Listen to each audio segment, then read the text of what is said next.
Shir is entitled, must one pay a Shadchan if the Shadchan on his own or her own initiated the Shidduch. So when you go ahead, you call a professional Shadchan or Shadchanit. So as we learned in the previous year, that's it. You have an obligation to pay. You have to find out what the going rate is. But you have to pay. We discussed in the previous year, you have to pay at the time the Shidduch is made, at the time of the wedding, different minhagim, but you have to pay. What happens in a case, which often happens, a friend or someone else comes along and says, hey, I have a great idea. I think Reuven and Leah, that's really a great Shidduch, and Baruch Hashem, it works out.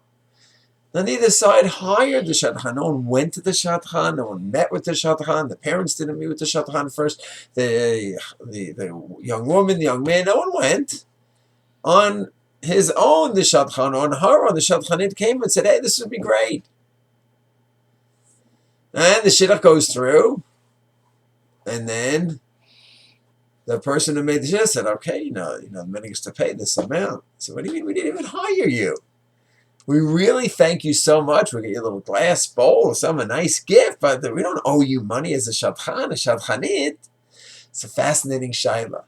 The Gra talks about this several places in the Shulchan Aruch. At the very end of Choshen Mishpat Pei Zayin, and then again at the end of Kuf Pei Hey, the Gra at the end of Kuf Pei Hey says that a Sasur middleman that goes ahead and sets something up for someone, even though no one asked him to, he gets paid for, because the bottom line is he produced the service.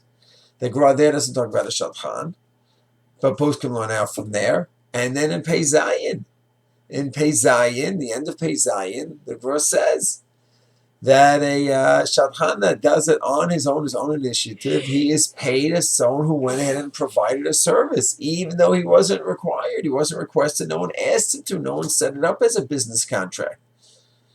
So this is fascinating and a very common case. So not only is there an outright chiyuv to pay a Shadchan, as we learned in the previous shiur, as is mentioned openly in Kuf Pei Hey in the Ramah Choshen Mishpat, but the chiddush of this year is that even if the person on his own or her own came to do it and set it up without being asked, also the person has a Chal Shem Shadchan. They provided a service that needs to be paid for, and therefore has a regular halachot of a Shadchan. Shalom.